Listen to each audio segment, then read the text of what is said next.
Tom Strode.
Yay.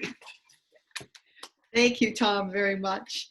And next, delivering our inspiration, I would invite forward Phil Clintworth. Phil? Thank you. Many of you who know me well know that I have this thing for Theodore Roosevelt. As it turns out, 110 years ago tomorrow, Roosevelt gave a lengthy talk about individual citizenship at the Sorbonne in Paris. It became noteworthy because of one paragraph, which became known as the Man in the Arena speech. And no, that's not our inspiration today, but it got me thinking. Roosevelt was president when Rotary started up, and I wondered, what did he think of Rotary? Was he a Rotarian himself? Did he ever say anything about Rotary? I could find no evidence that he was ever a member of a Rotary club. However, he is quoted by Arch Klump, who's a past president of Rotary International, in an issue of the Rotarian magazine as follows. I thoroughly believe in the idea of meetings such as Rotary International are holding, just as much as I disbelieve in political cast iron covenants and alliances. No alliance and no treaty will hold nations in amicable relationship where their interests diverge and where they are out of touch with each other's sentiments. On the other hand, no alliance is necessary between governments whose people understand and sympathize with each other. Contact between men such as compose Rotary International will certainly contribute towards mutual understanding. And there's Teddy. Thank you very much, Phil. Thank you so much. Wonderful. Now, you know what the Rotary Anthem is. And the Rotary Anthem that we sung so many times together is Let There Be Peace on Earth. In 2017, this club, along with many other clubs in the region, sponsored the World Peace Conference. The very end of the World Peace Conference consisted of hundreds of people standing in a room, in a circle, singing, Let There Be Peace on Earth. And we have a recording of that for you today.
Thank you so much. Thank you.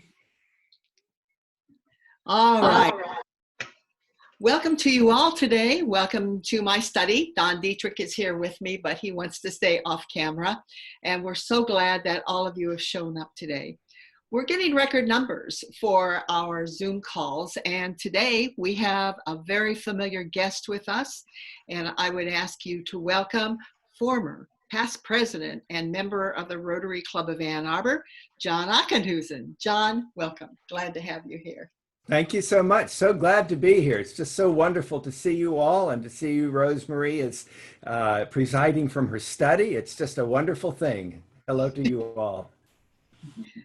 Good to see you. Our best to you and Ruthie. I don't think we have any other guests that I know of in the Zoom room today or other fellow Rotarians, but I'm glad to have all of you here. Let's see, how many are we doing? 87 today. Awesome. I think Ann Knotts has just joined us as a guest. Our Assistant Governor, Ann Knotts. Welcome. Glad to see you here. And Connie Cook Rosemary, is we here do have too. other guests. Oh, Good. Connie. And Connie Cook. Welcome, Connie. Yes, Thank indeed. you. All right, let's thank the setup team too. Our setup team is really different. We have Lori Walters, John White, and Lauren Heinonen, who set up our Zoom call and who so carefully walked through it and put up all the things that we decide to present to you during the meeting. Our photographer, Fred Beutler, undaunted by virtual meetings and technology, has continued to be our photographer. And I thank you, Fred, for posting everything that you have in the Harpoon. Also, our reporter today is Marlena Studer, who will write up the proceedings for the Harpoon. Very well done, all of the staff who are reporters and writing up. Our attendance will be recorded by Barbara Eichmuller and Lauren Heinonen. So we thank you for that too. It's great that we can do all these things that are traditional to our club.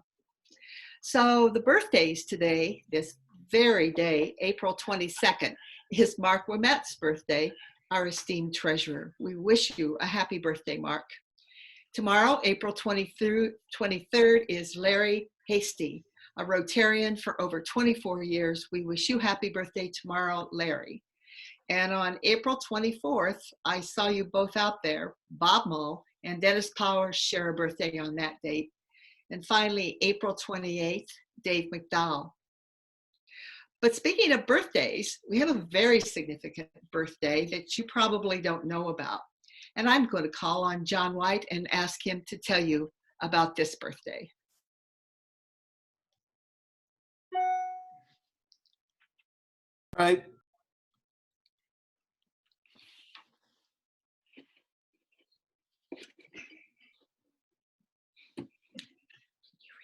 Not hearing John.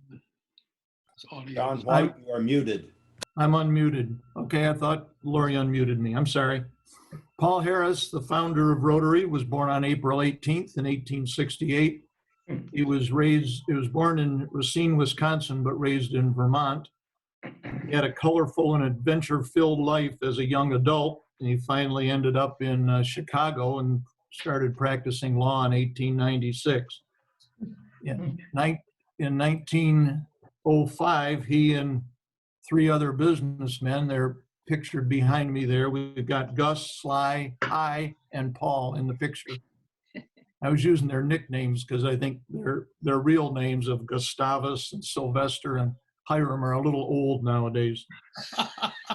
So, and they joined together for fellowship and eventually branched out into service.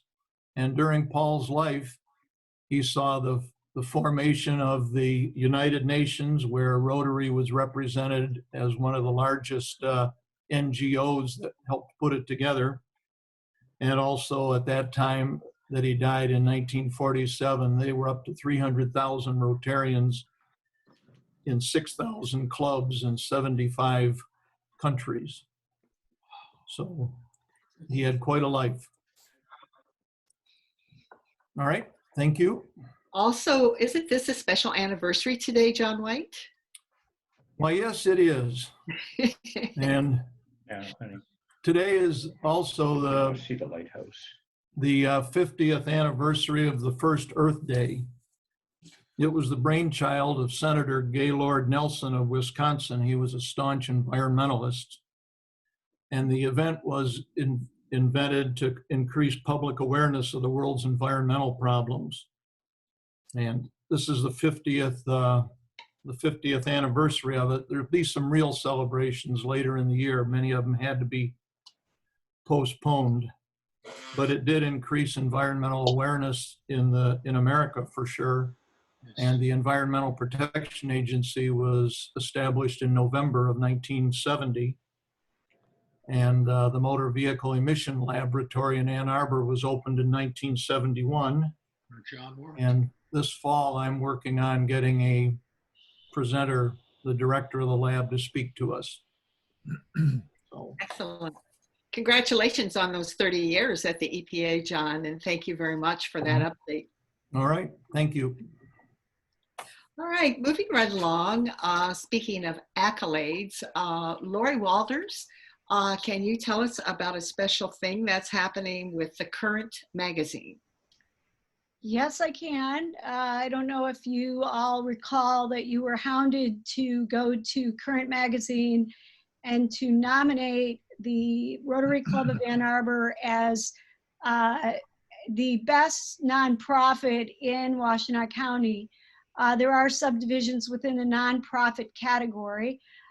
We reached enough nomination numbers to actually now be on the roster for votes so that we can win the Current Magazine Best Nonprofit in the educational sector of the nonprofits.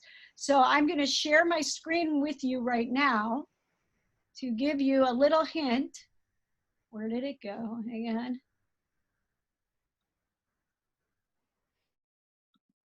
Can you see my screen right now? Not yet, Lori. Not yet. I don't know what I'm doing wrong.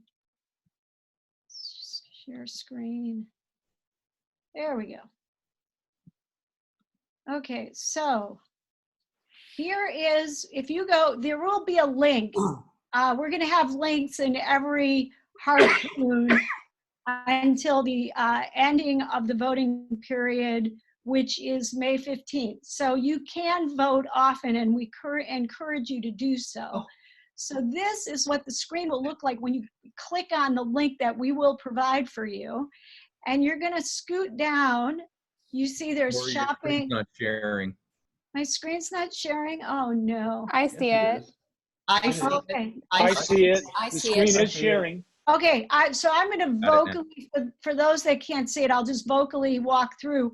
When you click on the link that's going to be provided in the Harpoon between now and May 15th, because like I say, you need to vote often and get your friends to vote. We are up against Kiwanis. But anyway, you will scroll down the screen. There's shopping, services, food and drink. And if you go all the way down to the end of the categories, there's nonprofit/community. And when you click on that, you are going to see animal, nonprofit, civil and human rights, keep going. And there we are listed under education/youth services nonprofit. And you can also see we're up against some heavy hitters. We got Kiwanis, we got the Neutral Zone, Washtenaw Promise, but I think we can win this thing. So you just simply click on the vote, and there you have it, you voted. You may have to, and the first time you vote, you may have to enter an email. However, voting is that simple. And like I say, we will be sharing this via the, Harpoon between now and May 15th. And we encourage you all to vote often. And I thank you for your time. Awesome. Thank you so much, Lori. I voted already, and you're telling me I can go back and do it again, hey? Yes, you can. All right, let's do it. All right. If Dan Lewin is on the call, I would ask Dan to come forward and give us an update on what's happening with the Disaster Relief Committee. Dan?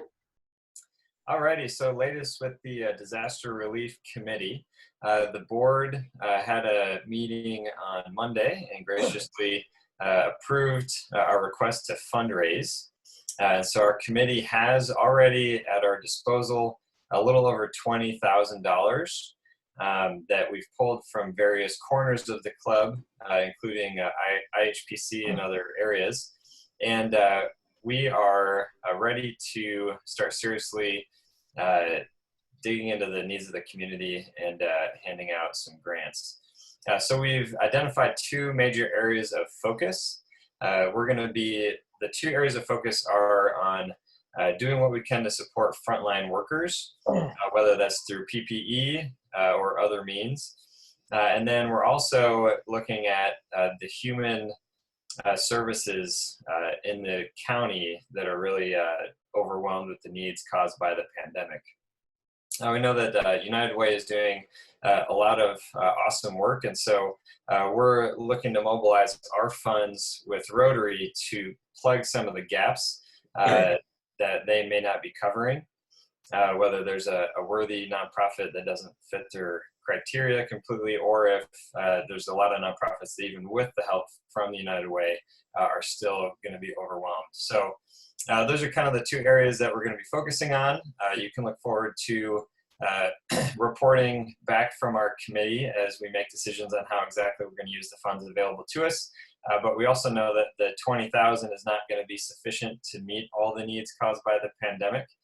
So we'll be sending out requests for additional funds if you're looking to try to make a difference in ways with this pandemic. You know, we hope that you would trust our committee to find very appropriate ways to do that here in Washtenaw County. And then our Human Services Committee is going to be working closely with community allocations as they also have their budget that they're going to be tweaking to also be supporting nonprofits in the community that are dealing with COVID. So we're excited to really do this in a way that makes Rotary proud and help a lot of hurting people and keep other people safe that are working to fight this pandemic. So we appreciate all your support. Thank you. Thank you, Dan, and congratulations to you for leading this committee. And we look forward to what you produce. Meanwhile, I want to give a shout out to a project that came through your committee and through Ashish Sarkar, and that's District 6380's 100K Mask Challenge. Governor Gretchen Whitmer, in her remarks this last week, mentioned that Rotary clubs were giving masks. She mentioned Rotary clubs in Washtenaw County and surrounding counties that are all part of District 6380 and who have started this 100K mask challenge. You will find more information about that too, about giving masks to our local hospitals. And you can go to our website again, a2rotary.org, to find out how to donate to the 100K mask challenge, which is separate and different from what Dan just described now. Exactly, right, Dan? Right, okay, thumbs up, and thank you for your work. That's wonderful. So that brings us to our speaker for today, and what an honor and interesting topic we have today. Nishta Bhatia is going to be the introducer, and she will be talking about Jim Kosteva. Nishta and Jim, I turn it over to you. Oh, all right. Can you hear me? Yes. All right. It's my pleasure today to introduce Jim Kosteva, who doesn't really need an introduction to this club since he has been a member since 1995. But what I want to say is, for those of you who are new and haven't had the opportunity to meet Jim before, he began working in urban planning in Naperville, Illinois, and then moved to Westland, Michigan in 1978, where he became director of community planning for Canton Township. In 1988, he ran for the state representative for Michigan, House District 37, where he served with distinction. During his 8 years in office, Jim focused his energies on legislation, most notably transportation, local government, taxation, land use, and school reform issues.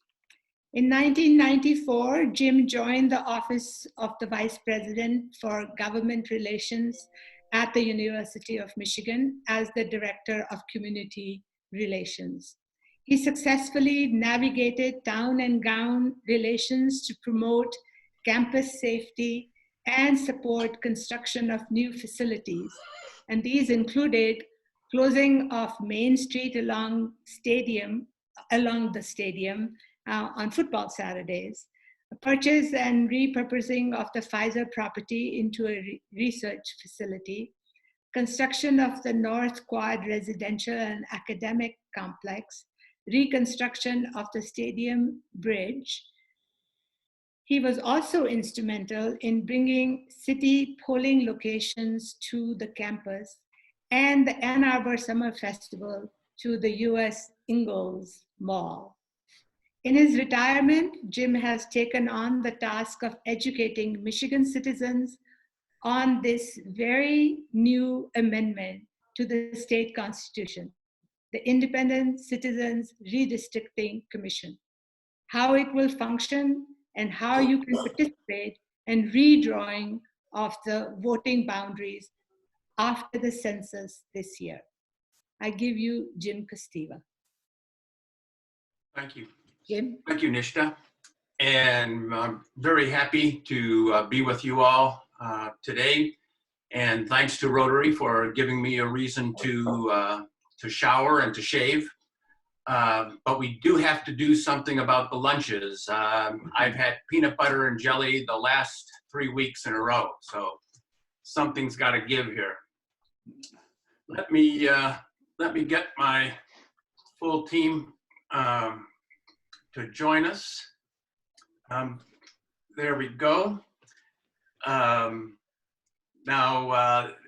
they obviously won't be answering questions, but I'm sure that if they were here, they would say that we're all in this together and that we have the capacity to get this done.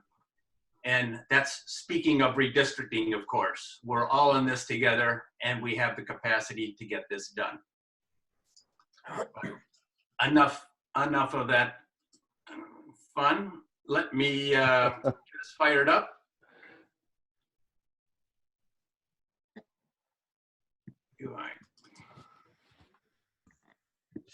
Is that screen being shared now? Yes.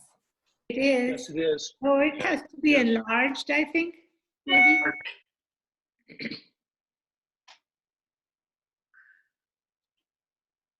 Is the PowerPoint being shared? Yes. Okay. It's real small though, Jim. It's like, it's just a very small share. Go to full screen maybe.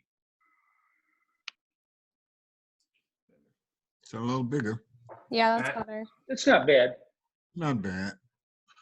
Now we're getting there? That's better. Yeah. Okay. That's good. Well, my remarks will lack the poignancy of Collier's last week, but nonetheless, they impact the selection of elected officials who contribute mightily to forming the policies and committing the resources that help address the issues of which he spoke last week. And of course, they will impact issues of all public policy.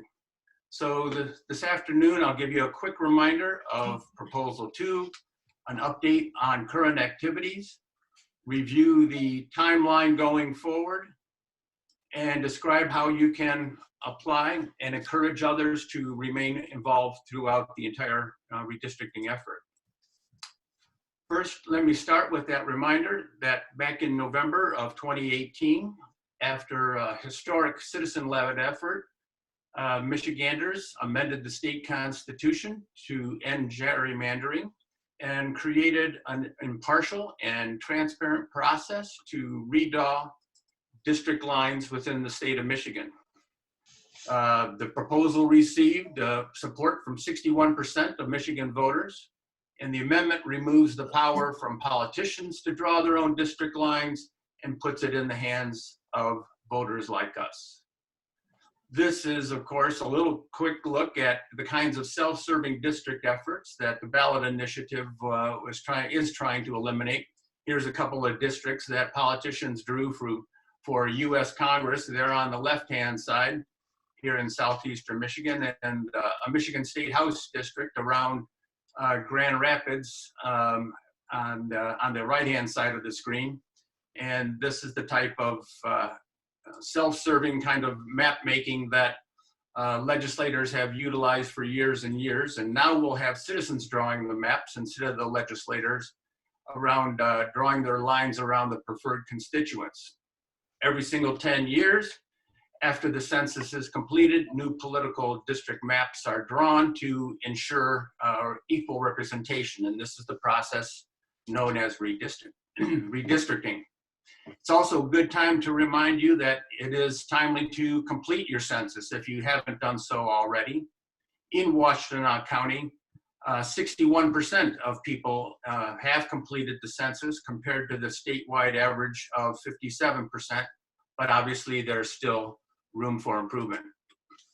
Now, following the adoption of the amendment, here's how the new process will work.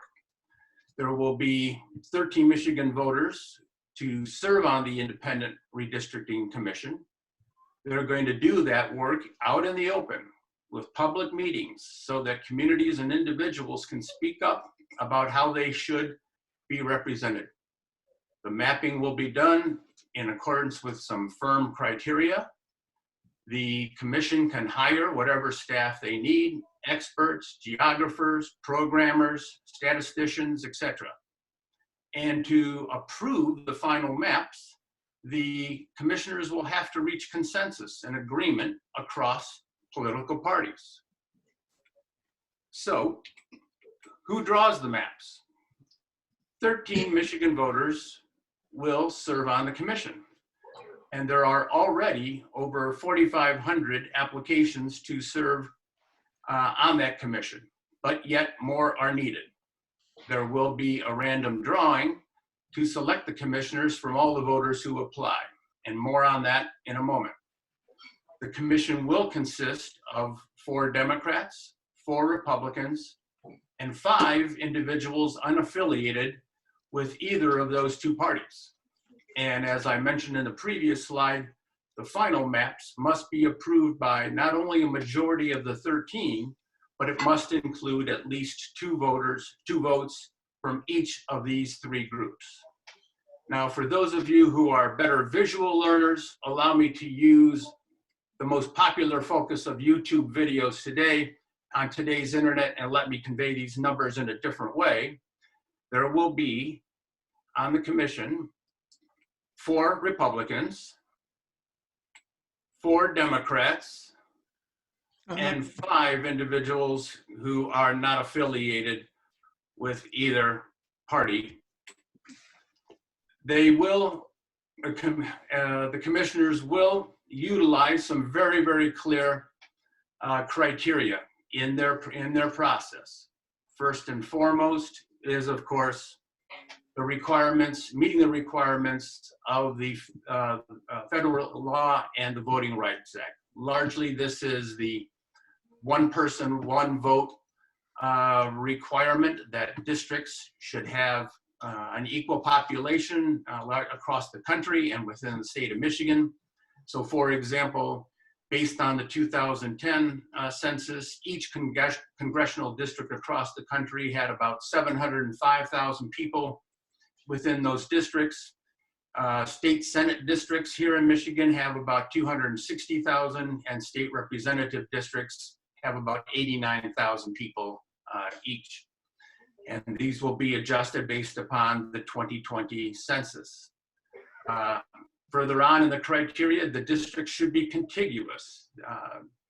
Then one of the other more interesting criteria that will be a major point of input and an opportunity for conversation and discussion regarding communities of interest. That communities of interest can be identified and considered in the process of developing, the maps. And communities of interest might include things like a school district or a historic neighborhood, distinct agricultural zoning, agricultural growing zone, a lakefront association, an indigenous tribal area, or maybe a downtown commercial district.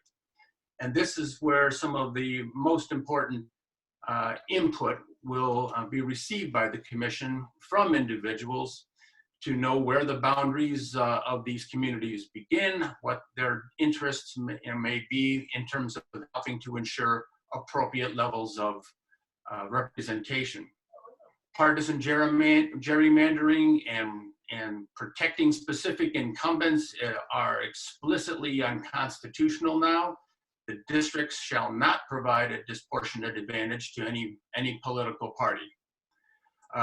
The commissioners will attempt as possible to respect city and township lines, and they need to be reasonably compact in their shape. Now, a successful commission is one that truly represents Michigan. So we are encouraging all eligible Michigan voters to apply.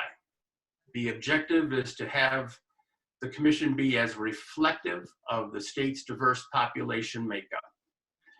But that only happens if you apply. So after the applications close, the Secretary of State will have the responsibility to narrow the pool of applications to 200 people. And the amendment indicates that they will need to be weighted geographically and demographically to reflect Michigan. And that works best if the applicant pool is as big and as diverse as possible. So what do the commissioners do? Commissioners are very, very important, but you don't necessarily need any particular special expertise. They will travel around the state of Michigan, listen to our fellow citizens, and express what they think and where the district boundaries should be. They will hire the computer experts, the statisticians, the demographic specialists who can advise them about how and where district lines might be drawn to help make them fair and impartial. They'll work with fellow commissioners, of course, to formulate consensus decisions. And throughout the process, they will be holding public hearings so that all the decisions are transparent to the public. Now, aside from yourself, I'd like to have you consider encouraging friends and associates, particularly those in underrepresented communities and demographic categories, to apply. It's quite a unique job opportunity. It will be a full-time commitment, 20 to 40 hours a week. The commissioners will be compensated at a rate that is equal to 25% of the governor's salary. Right now, that means about $40,000 a year. And if you need to leave your job, your current job to serve, your employer has to hold your job until the work is completed. No employee can be discharged or coerced or be threatened with job loss in any way that might potentially influence their vote. And the expectation is that the commission's work will take anywhere from 18 months to possibly as much as 3 years. So with very, very few exceptions, most everyone is eligible to be on the commission. Every registered voter can be, except unless there is a conflict of interest. Like if you are an elected party official or a lobbyist. The whole point is to take the process out of the hands of the people who stand to directly benefit financially from any manipulated maps. Obviously, party candidates, partisan elected officials, state or county-wide party leaders, paid political consultants, PAC employees, employees of the legislatures, or registered lobbyists are ineligible. And an important point is that nor are the immediate family members of all of these categories of people, parents, children, and spouses, none of those individuals can apply as well, nor can you have been in any of these roles during the course of the past 6 years. Let me offer just a little bit further clarification with some specific examples of who can or cannot serve on the commission. So for example, very clear legislators or congressional people who are partisan elected officials cannot serve on the commission. However, nonpartisan elected officials can.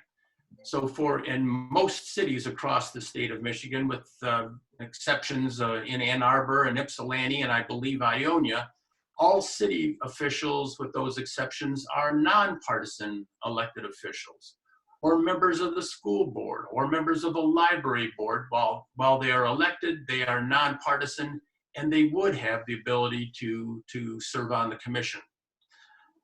Precinct delegates or are individuals who are elected on a partisan basis. They would be ineligible, but school board members or the library board members would be able. The officers of the Michigan Democratic Party or the Republican State Party would be ineligible to serve on the commission. However, rank and file members of either of those parties would be eligible and able to apply to serve on the commission. And certain employees of the legislature and a political appointment in the executive branch would not be able to serve, but other state employees, employees of the courts, or university faculty and staff are certainly among those who would be eligible.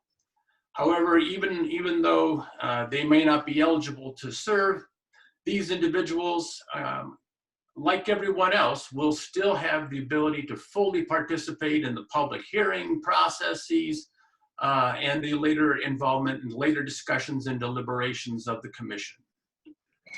So let's take a look at the timeline. The applications are being received right now up until June 1st. And you can apply right now at vnp.vote/application or at redistrictingmichigan.org.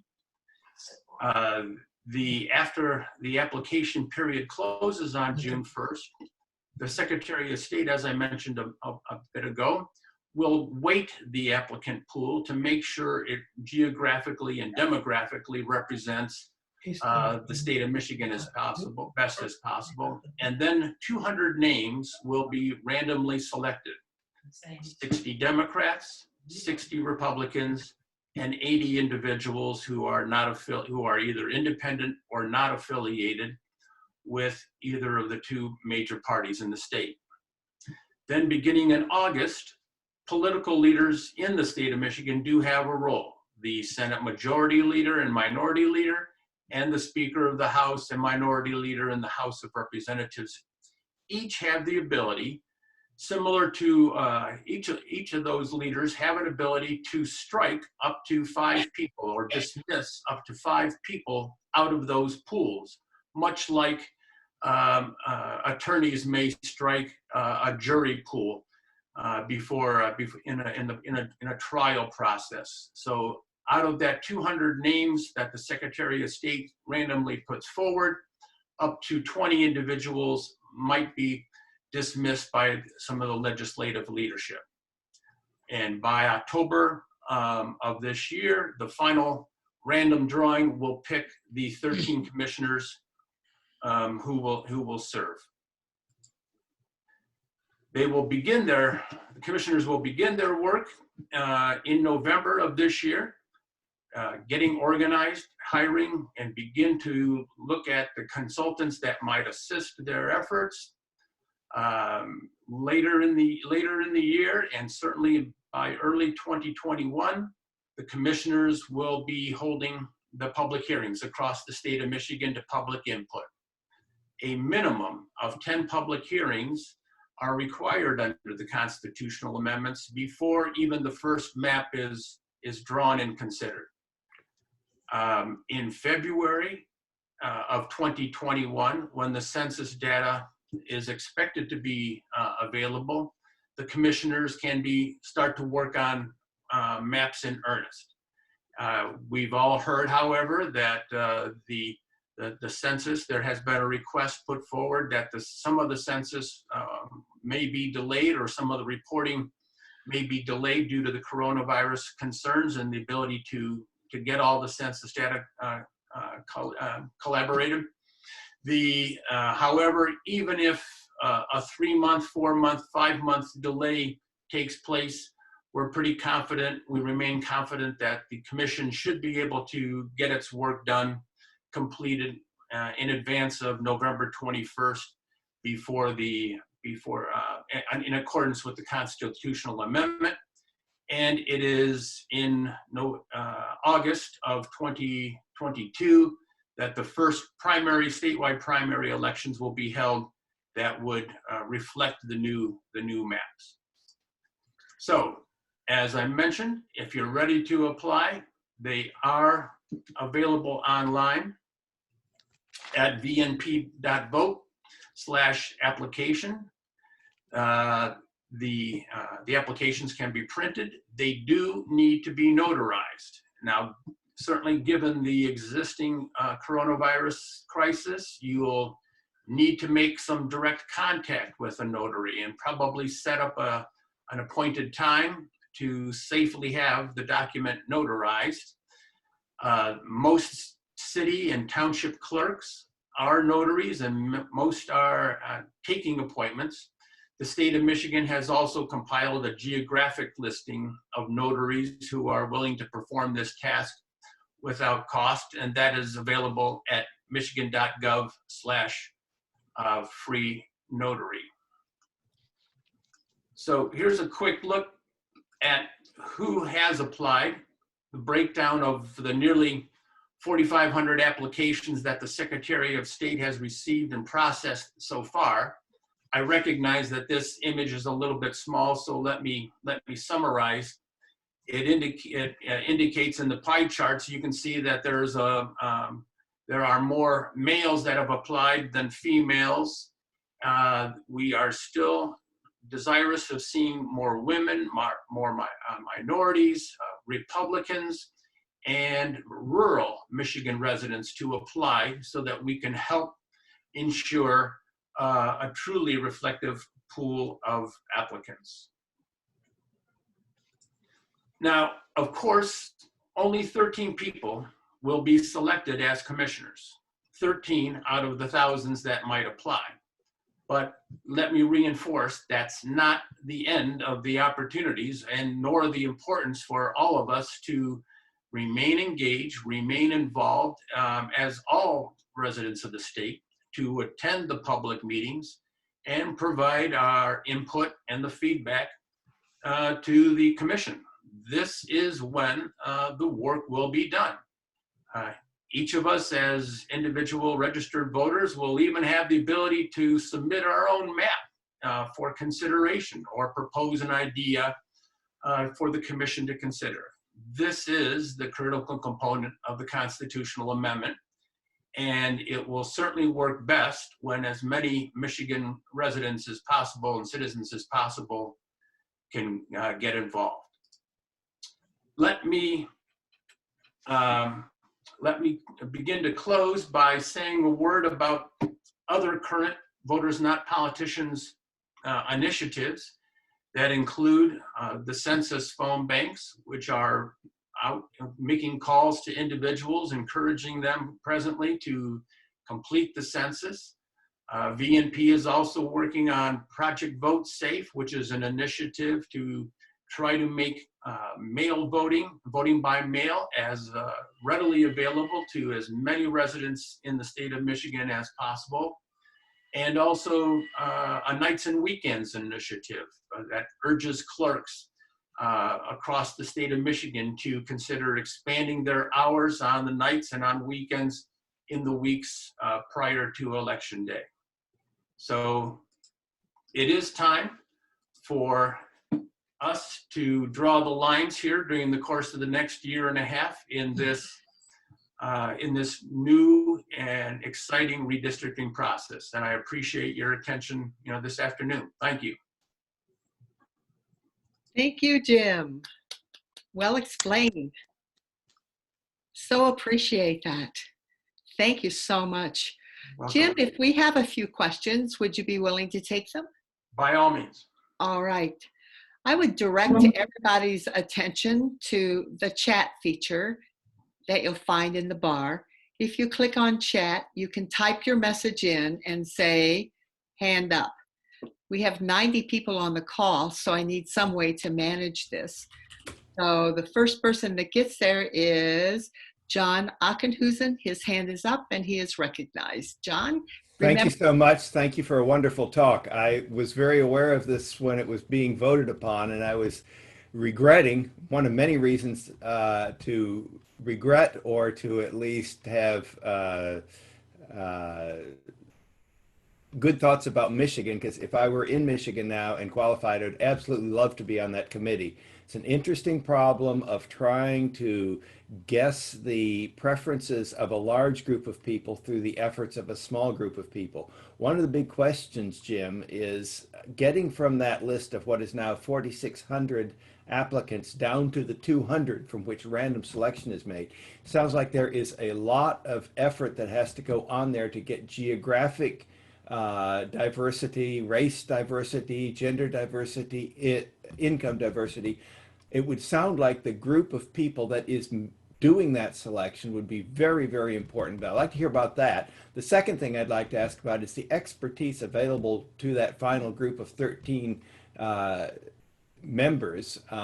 Sounds like the ability to do what political parties can do right now of quickly figuring out, if we draw these boundaries, how many of various demographic features do they give us in each area? Can you talk a little bit about each of those, the funneling from the 4,600 down to the 200, and then the expertise that would actually be aiding the committee? Is there going to be like an administrator and a cat herder, if you will, to get the 13 on track and worrying about some of the knowledge they need? There's no knowledge required to be selected in this area, so it must be made available. Thanks, Jim.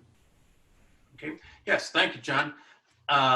The first element of getting the pool from 4,600 or more applicants down to 200 will largely be the responsibility of the Secretary of State to develop, once again, with public input and in a public kind of a process, an understanding of how she can pool those applicants and weight the geography and the demographics of the state of Michigan, and attempt to ensure that the selection of the 200, the random selection of the 200 individuals does reflect a 50-50 gender balance, for example, and attempts to reflect the population concentrations across the state, as well as ensuring that representatives from the Upper Peninsula and the like can also be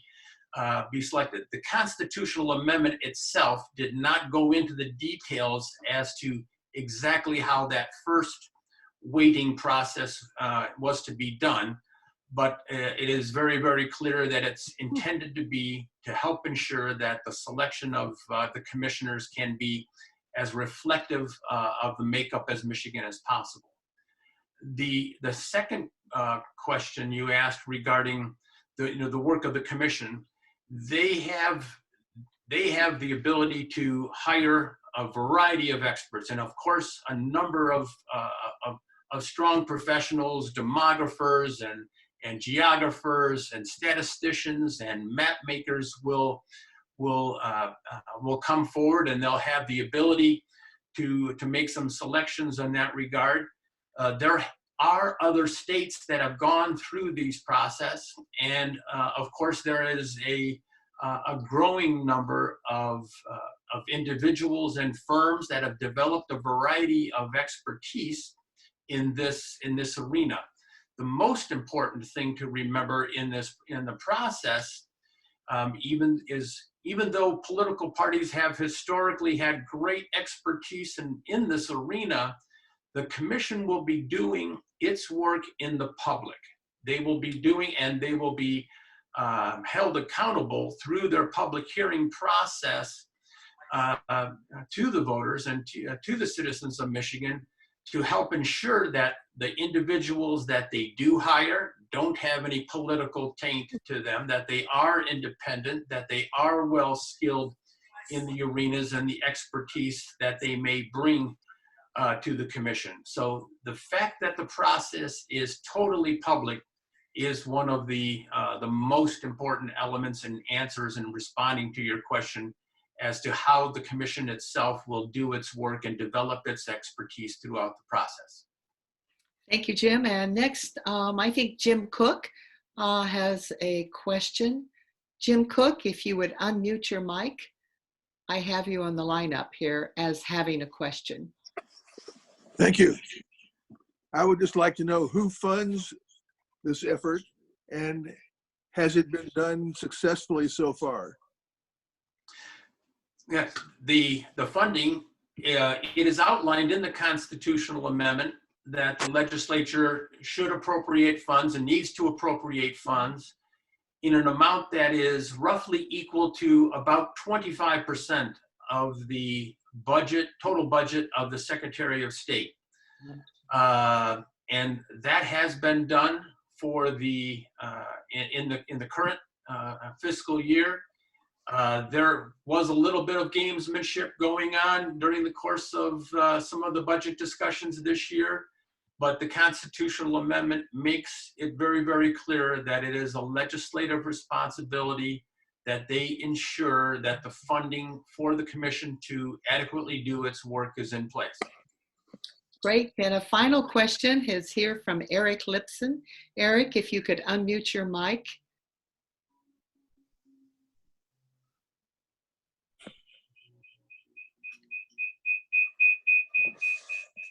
Jim, you'll have to mute Jim Cook, mute your mic. And then Eric Lipson, can you? Yeah, thank you. Jim, great talk, thank you. Very informative. I had a question. Are there constraints on the ability of elected officials to strike applicants? In other words, similar to those constraints on attorneys to strike jurors for race and gender and other impermissible reasons?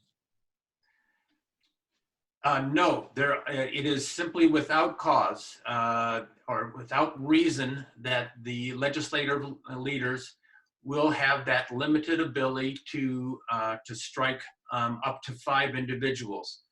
In part, some of the thought behind that, it might give legislative leaders the ability to scour over the list of those 200 randomly selected applicants, and maybe they see someone who does have who claims to be an independent but had some kind of history in a political theater of one type or another, and it might enable them to ensure the independence of that category. Is one example as to how it's anticipated that that provision might play out. Jim, I think that's the end of the questions, Rotarians, and on behalf of all of us, thank you so much for your presentation. Yeah, I'm feeling really, so we have a new Zoom screen that we need to get out of, folks. I think John White put that up there. Okay. All right, so what I'm going to say is I feel badly about the peanut butter and jelly sandwiches. If we're here in person, I give you some chocolates, which we usually give to our Rotary speakers, but thank you anyway on behalf of the whole club. It was a great presentation, very informative. Next week, we have a great presentation too. Police. Michael Cox is going to come and talk to us about community policing. He'll be interviewed by Dennis Powers. We'll have the same format. We're in this format at least until the end of June. So we will Zoom and we'll operate in much the same way.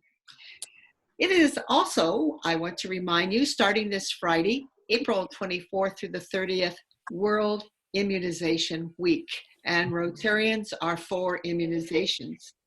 And related to that, and related to the coronavirus pandemic that we find ourselves in, I have a quote from Isaac Asimov in the meeting today. The saddest aspect of life now is that science gathers knowledge faster than society gathers wisdom. Rotarians, there. And be wise, be wise. And now John White will help us ring the bell. John? Okay.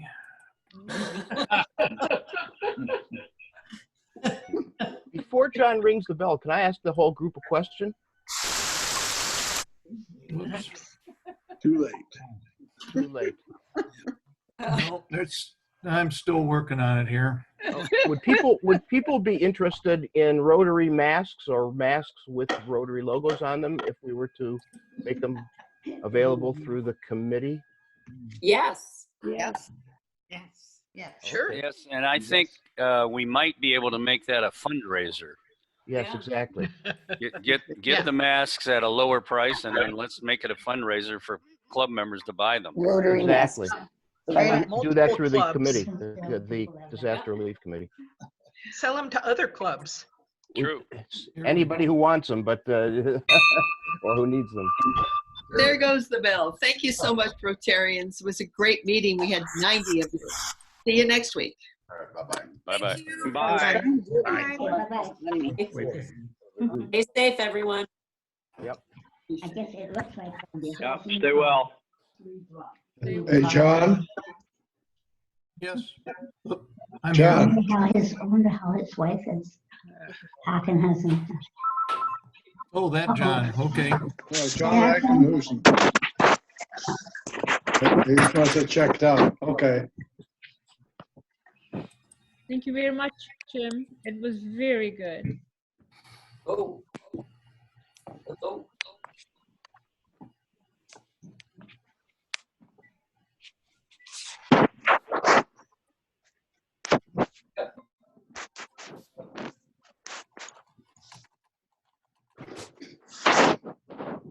I'm ending the meeting. Goodbye, everyone. Have a wonderful and safe day. Peace. Thanks, you too.